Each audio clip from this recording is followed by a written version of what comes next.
আমার নাম অহনা। আমাদের বাড়ির পেছনেই আছে একটা পরিত্যক্ত কবরস্থান। অবশ্য সেই জায়গাটা এখন মাঠ।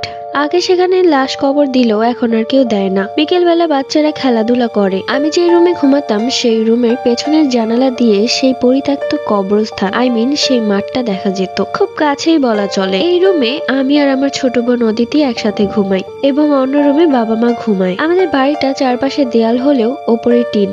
দুইটা রুম আর একটা খাবারের রুম। তো একদিন রাত্রিবেলা অদিতি আমাকে ডেকে বলছে, আয় আপু উঠ, দেখ না কেমন কান্নার শব্দ আসছে। আমার আবার একটা অভ্যেস আছে, কেউ যদি ঘুমের মধ্যে আমাকে ডাক দেয় তাহলে আমার মাথা গরম হয়ে যায়। তো আমি উঠে কোনো কিছু না বুঝে ওকে বললাম, আরেকবার ডাক দিলে একটা থাপ্পড় খাবি। এরপর অদিতি আর কিছুই বলল না। সকালবেলা অদিতির প্রচন্ড জ্বর। ওর এভাবে হঠাৎ জ্বর আসার কারণ বুঝতে পারলাম না। আমার মনে পড়ে গেল রাতে ও কি যেন একটা দেখে ভয় পেয়েছিল, আমাকে ডাক দিয়েছিল। নিজের উপর নিজেরই রাগ হচ্ছে, কেমন বোন আমি। যাই হোক, মাকে সবকিছুই খুলে বললাম। ও হয়তো কোনো কিছু দেখে ভয় পেয়েছে, রাতে আমাকে ডাকছিল কিন্তু আমি উঠিনি। এই কথা শুনে মা আমাকে প্রচন্ড বকলো। তো সেই রাতে আমার বোন বলল এই রুমে আর ঘুমাবে না, সে মায়ের সাথে ঘুমাতে চায়। যেহেতু ওর জ্বর ছিল তাই মায়ের রুমে ও ঘুমালো। তো আমি ঘুমিয়ে আছি, হঠাৎই আমার মনে হলো জানালার কাছে এসে কেউ কান্না করছে। আর কান্নার শব্দটা এতটাই হৃদয় বিদারক ছিল যে চোখ দিয়ে পানি বের হয়ে যাবে এমন অবস্থা। আমি হুড়মুড়িয়ে উঠে বসি। মনে মনে ভাবতে লাগলাম কে মারা গেছে। আমার এভাবে উঠে বসতে দেখে কান্নার শব্দটা কোথায় যেন মিলিয়ে গেল। মনে মনে ভাবলাম হয়তো স্বপ্ন দেখেছি। তাই আবারও ঘুমানোর চেষ্টা করলাম, কিন্তু কোনোভাবেই আমার ঘুম আসছে না।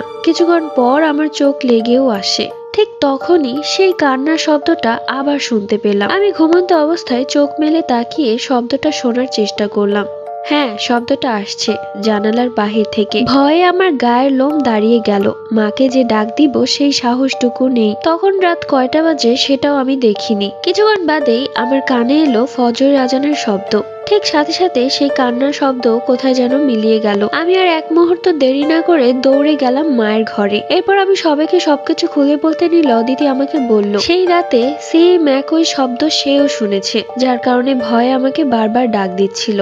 সেই দিনই বাবা একজন হুজুরকে ঘরে নিয়ে আসলেন। এরপর সে হুজুর পুরো বাড়ি ঘুরে দেখলেন। আমাদেরকে বললেন যে সে তার জিনের মাধ্যমে অনেকগুলো খবর পেয়েছে। তিনি বললেন এই বাড়িতে একটা দুষ্ট জিনের নজর পড়েছে এবং প্রত্যেক রাতে সেই এভাবে কান্না করত। ভাগ্য ভালো যে সাহস দেখিয়ে জানালা খুলতে যায়নি, নয়তো সেই দিনই মারা পড়তাম। এরপর তিনি পুরো বাড়ি বন্ধ করে দিয়ে যায়। এরপর থেকে আর কোনো কান্নার শব্দ শোনা যায়নি। কিন্তু বাবা অনেক রাতে বাড়ি আসার সময় দেখতে পেতেন সেই পরিত্যক্ত কবরস্থান, মানে সেই মাঠে দুটো আগুনের গোলা গোল হয়ে ঘুরছে। ঘটনাটি লিখে পাঠিয়েছে অহনা।